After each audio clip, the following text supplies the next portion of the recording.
Hello, this is C1C Isaiah Sanders here with C1C Howard Bermudez, also representing the pilot training next capstone that Alex Duppstadt, Kellen, Jacob Wilbers, and AC Tuma also worked with us on. We are going to be talking today about the implications of some of the research that we performed, and then also looking at kind of the bigger picture implications for this on an Air Force wide and then system engineering wide level. So as far as our specific goals with this project, our main goal is to really look at virtual reality as a training tool and consider its strengths and weaknesses, while also looking at what does some of the applications look like, particularly for pilot training next in this training initiative that the Air Force has started. Some of the things that kind of went into it more specifically, as far as our purposes, were trying to help improve the Airmanship Next program here at the Air Force Academy, which has started to involve virtual reality training as well, and looking at the validity of that as a trainer with the cadets here at the Academy. We also wanted to empirically assess VR as a training technology and initial flight training from a more general sense, not just here at the Academy, and then being able to take what we learned from that and see how that can help inform and influence our decisions as far as how to design a pilot training next sort of test bed and some of the experiments that would go along with that. And then ultimately, if you want to boil it down to something simpler, we're really just looking at the question of, is VR a silver bullet? And is it something that can kind of help wipe away some of the troubles that we see in the training pipelines right now throughout the Air Force, particularly with the pilot shortage that is about 1,600 pilots or so short of where we need to be. And obviously, there's some bigger implications that come along with that, considering the fact that training pipelines are also backed up and perhaps taking too long to produce more pilots, and what are some of the ways that we can try to relieve the strain on the current process, try to make it more efficient and also cheaper potentially too. VR is a potential way to do that through that and other innovative technologies, and so that was what we were looking at through our capstone. And then again, at a more practical level, when it comes to the implications here for us, just as cadets, we wanted to be able to set up the group for next year to continue to conduct similar research and kind of expand on what we have already started this year for Airmanship Next and then also for pilot training next as well. Cadet Bermudez. So the way we took this approach to for our project, we have a two-way approach. One where we analyze the Airmanship program that's going through a VR process at the Academy, as well as creating our own test bed to try to figure out different ways of VR or the effectiveness of VR.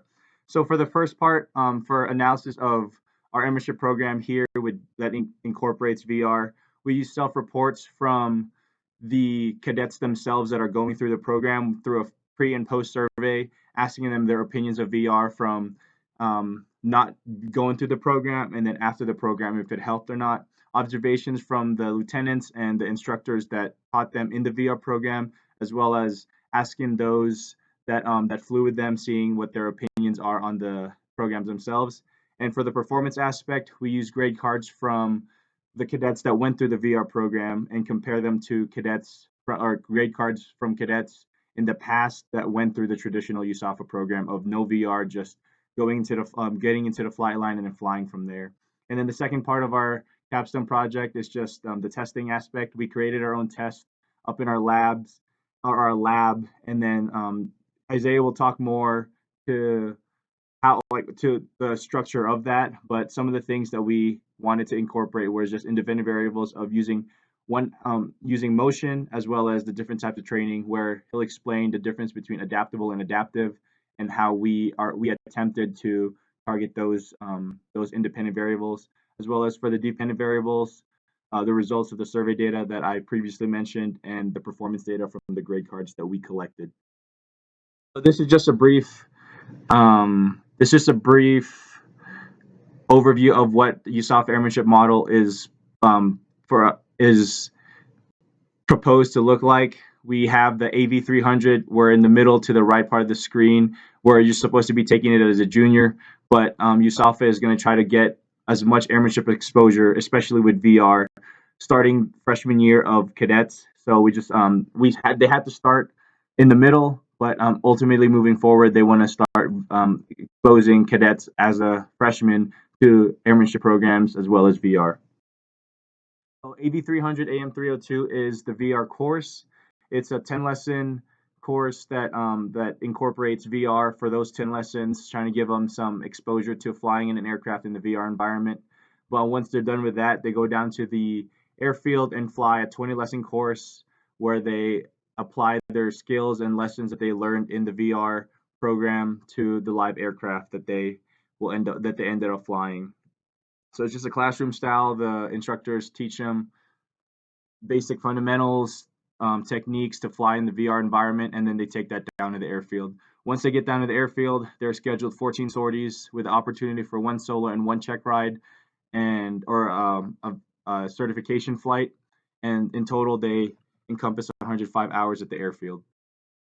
AM 420, Airmanship 420, is the traditional USAFA flight program where they just go down to the airfield, no VR exposure at all. They fly 9 sorties, and if the instructor pilots down there deem them that they have the skills to solo, then they fly them for a 10th flight, and that would be their solo flight. All in total, they only get 32 and a half hours of airfield time, significantly less than the VR course. But like I said, the Air Force Academy is transitioning to the VR course for all of their kids. Measures that we use to compare the two programs together, just holistically, we were able to only get about 20 grade cards from the traditional program, and we compared those initially with 16 grade cards from the VR program, just trying to see their performance and how VR ultimately helped or did not help the cadets at all perform better.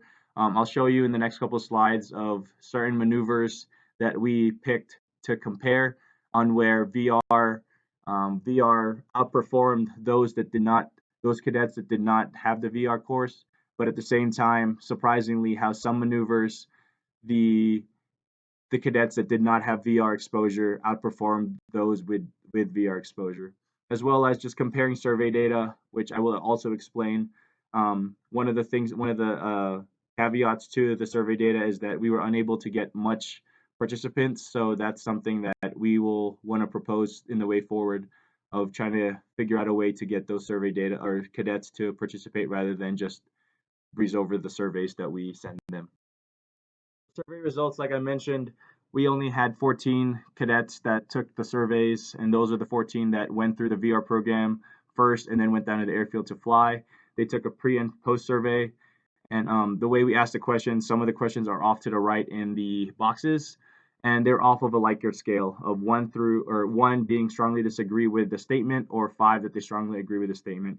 When we did a post survey analysis, we noticed that the cadets ultimately believe that VR did help them. A lot of them already felt that way at the beginning, but after going through the program, they confirmed that it did improve their performance. As you see in the circle, that was one of the survey items that we thought that has a strong correlation or strong effect size that we could say, okay, yes, they pretty much agree that virtual reality did help them out. A lot of them, as you can see in the mean 4.8, a lot of them either had 5s already and confirmed the 5s in the post survey, but there's a couple that were in the lower end, or like maybe 3 or 4 scored it for that statement, and they ended up scoring it a 5 afterwards. Next thing we have is IP observation. So the instructors that taught the cadets in the VR environment, this is some of their analysis on the strengths and weaknesses of their program.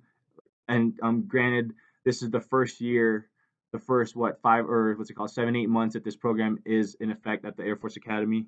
So this is just our initial opinions. So for one of the strengths, getting exposure, obviously with cadets being able to learn the bold face, get some experience in knowing how certain control inputs affect the aircraft. That cuts the learning curve very much. It cuts the learning curve a lot, just because they know the knowledge, or they have a little bit of experience. Yes, they don't get the feel of the aircraft, and they're not feeling the motion or anything like that. But having that exposure, having just seeing what it looks like being in an aircraft in the VR environment, it definitely gave them a leg up. Procedure strengths, checklists, and radio calls. Those are always things that I've been told, or those are things that many pilots struggle with. But being able to have exposure to that 10 lessons more than the traditional cadet, obviously they were able to apply those when they were flying the aircraft. Motivation, that just goes to show that a lot of the people that were put in the program were cadets that wanted to be in the or that want to fly, so they had high motivation there. Weaknesses, this is just kind of a top level event of it's just being difficult to mimic or trying to show the real, like what the real pitch picture is or the sight picture is when you're sitting down in the aircraft and looking out. Very difficult um, to replicate what the live flight pitch picture or sight picture looks like to the VR.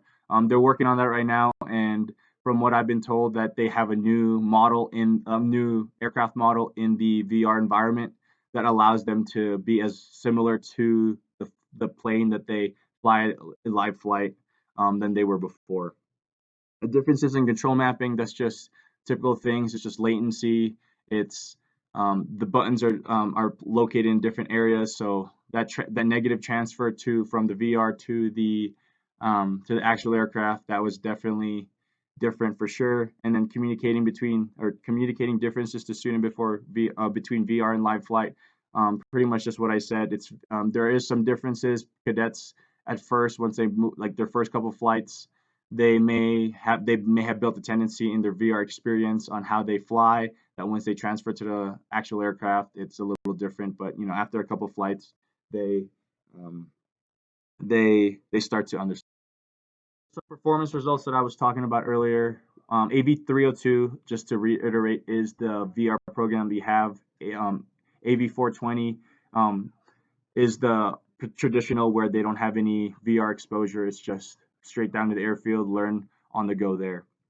So for AV 302, they were able to outperform the 420 cadets in mission planning, takeoff, climb, level off, and as you can see just on the slides, those procedures.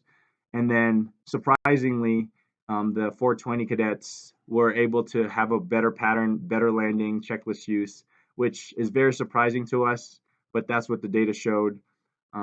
So we'll talk about that in the discussion. And just certain maneuvers that they had no differences in general aircraft control, situational awareness, task management. I just wanted to, get a little bit more in depth in some of those maneuvers or some of those topics that we talked about in the previous slide. As you can see, or as we mentioned, UA or Airmanship Next, the VR program at the Air Force Academy, does improve firefly performance in many ways because it just gives them more exposure. It also provides opportunities to fly during inclement weather, like here in Colorado. It's been the weather's very difficult, very inconsistent. In the mornings, they'll have a good fly day, and then come noon, the winds shift, and everything just kind of gets to a situation where it's unflyable. As you can see on the slide, it says 650 sorties canceled within the past academic year, and that's not even the full academic year yet. So that just shows that VR at least gives you exposure even in inclement weather. It just adds experience, and we believe it's just complementary, not replacement for flight training in general. The GKEP, those are general knowledge and emergency procedures. They have more exposure. That's the bottom line right there. They have 10 extra lessons to understand the emergency procedures and general knowledge of the aircraft they're flying. So that's just that's more exposure allows you to have like more time to understand the material. Some things that for the 420 cadets, the pattern, normal landing, and clearing aspects of it. Like I said, we were surprised that they outperformed the VR class, just because, like I said, there is more exposure in the VR program. But for some reason, this is what the data showed proved to be better, or proved that the 420 cadets had better performance in these categories. So one of the things that we think that's the case is that there was a negative transfer from the VR environment to live flight. That's, we can't even argue that. So like for pattern, or sorry, yeah, just for pattern, it's probably easier to be able to see it live flight rather than going into VR. Normal landing, there's just, you don't get a feel for the flare, or just like right before you land when you try to bleed off your speed. You're not able to feel that. So it's easier to feel when you're in the aircraft. So that's where we see the 420 cadets being able to be better at that. In clearing, there's just not enough aircraft, or there's no aircraft in the VR environment for you to clear for, but in real life, there's multiple aircraft around. No performance difference in general aircraft control, task management, situational awareness. We think those are just general things that cadets, or just anyone that's learning to fly. Those are things that just come with time. So I don't see that much being able to have a difference. And lastly, just need more data. I told you, like for the surveys, there's only 14 participants, where we would need more to be able to justify some of our claims. Isaiah Sanders here again to talk more about the implication with pilot training next, and some of the experiments that we have set up more conceptually. We were not able to execute, obviously, amid coronavirus concerns, but ideally these would be things that we can pass on to our successors next year, and that they could take and run with this. So I'll be speaking more towards the experimental setup, and then some of the potential implications of the data and research that could come from it. Essentially, as we consider virtual reality, we also understand that there are negative effects of being in a virtual reality or simulator-based training kind of scenario for an extended period of time. There's different research that's been kind of executed on that, and so we wanted to look at the validity of that and really be able to test what are some of those negative effects that people may feel, either physiologically or physically, just from being in that scenario for an extended period of time, but then also being able to look at whether or not the addition of motion or having a motion chair that makes it feel more realistic helps mitigate some of those symptoms. And so that was one side of or one of the experiments. But then the other side of things that we also were curious about is the difference between adaptable and adaptive training, and specifically when it comes to adaptable, defining that more as basically allowing the participant to kind of train themselves, but giving them the space to reset as many times as they need to, and just kind of re-engage with the practice scenarios throughout a period of time to be able to kind of pick up the tools that they need to fly, versus adaptive training, which is much more engaged and hands-on, as far as having an intelligent tutor, or in our case, it would be more of just one of our whoever is administering the test kind of provide that remediation, but kind of trying to mimic micro sequencing as far as providing that live feedback on how the participant is doing, and training them that way. So those are some of the basically independent variables. Again, just whether or not they had a motion chair activated or no motion, or whether they had adaptable or adaptive training. And those are two separate experiments. Ideally, going forward with 4 total groups, obviously, because this would be a between subjects test. And so you have 4 different conditions across the 2 different experiments there. But the procedures for both experiments would be very similar, except for the middle part, obviously, depending on the independent variable. Either way, though, both experiments would have sort of a guided familiarization flight at the beginning, with basically kind of a 4-minute orientation flight for the user to get comfortable with the VR experience. And then for the motion scenario, they would be, or motion test, they would either be put in the condition to have motion or not have motion, but then fly a low to high difficulty scenario that would ideally induce some of those negative effects if they were going to be induced in the short time period that we do have to test. So doing things like aileron rolls or inverted flight potentially, and seeing what the effects of that would be, and trying to track also when the onset of those symptoms do kind of occur, and seeing if that can happen within the time slot that we have.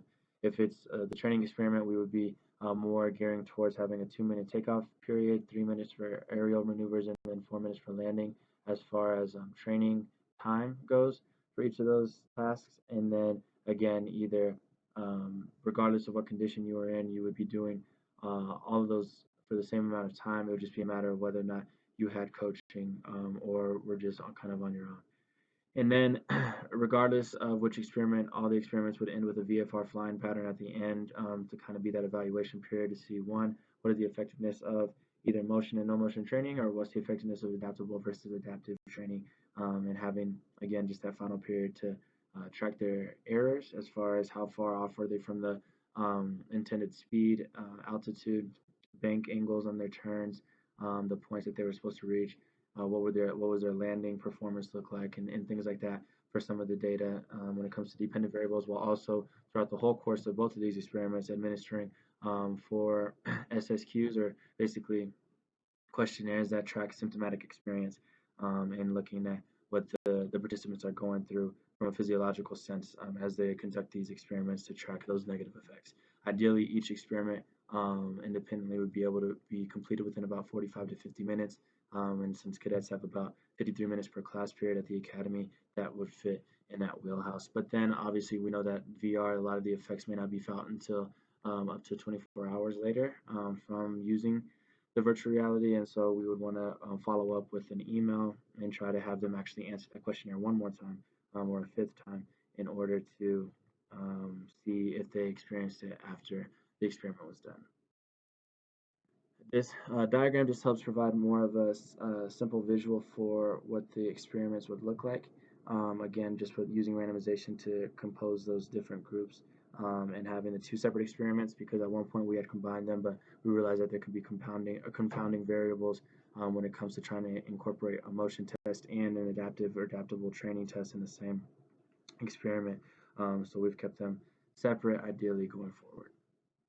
And again, just with the survey data, to be more specific on what I mentioned in the last slide as far as taking them 4 times, it would be once at the very beginning, once after the orientation flight, once after the either low to high difficulty scenario or the other scenario for the adaptable training as far as the training sessions, and then once after the VFR pattern.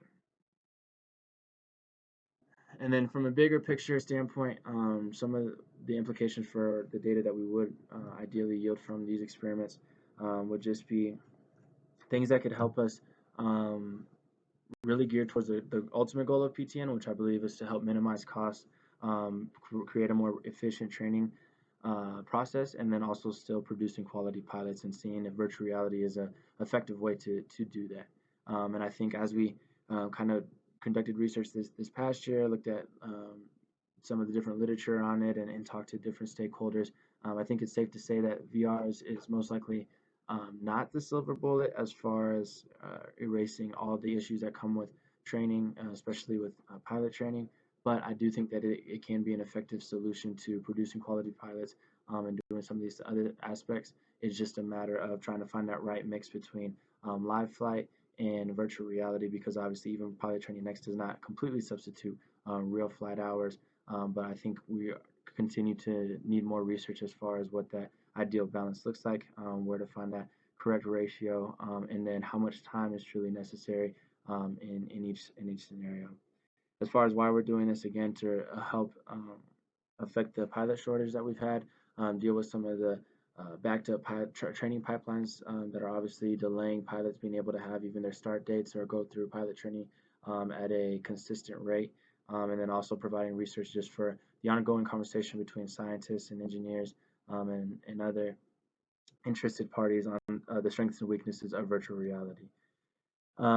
Again, we ultimately want to just help learn what the proper mix, again, also of training is, specifically whether it's VR or not, but how do students learn the best as well, because there are bigger implications with that as far as even the Learning Next initiative in the Air Force to potentially be able to take this kind of simulator-based training into other areas of Air Force life, so to speak. That doesn't just have to do with pilot training, but also can bleed over into the other realms and worlds that we deal in. And again, as I mentioned before, it's not necessarily a silver bullet, because we know that people learn differently, and there could be different ratios that work for different people. But I think the more research we're able to provide for this, the more accurate of an answer we can also provide. I wanted to close this presentation out by providing a way ahead for next year's team. Giving them a foundation to work with to further analyze and begin testing is going to allow them to have early success, and being able to learn from mistakes, iterate, and figure out a better experimental design will allow them to have more success throughout the academic year. Some things to consider is tracking progress from the beginning of exposure to airmanship programs, and seeing if VR is helping them out be more successful, or is it hurting them, or just being able to figure out certain other aspects such as gaming experience, how that factors into success in the VR environment and ultimately airmanship programs. A big thing with the Air Force is saving money. So how we do that is being able to cut down on flights. So VR exposure allows pilot trainees to not need as much sorties to get proficient and pass their initial qualifications. Then obviously that saves the Air Force more money. And ultimately, what is the balance of VR to live flight? How much times are we going to need to put someone in the VR to be able to have them successful in live flight?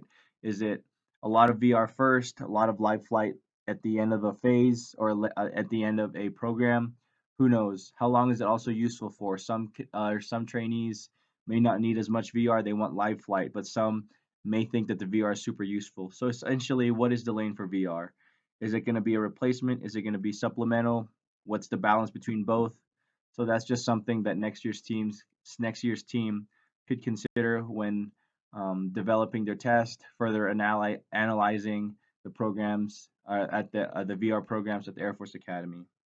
And with that, that is the conclusion of our presentation. Thank you for listening.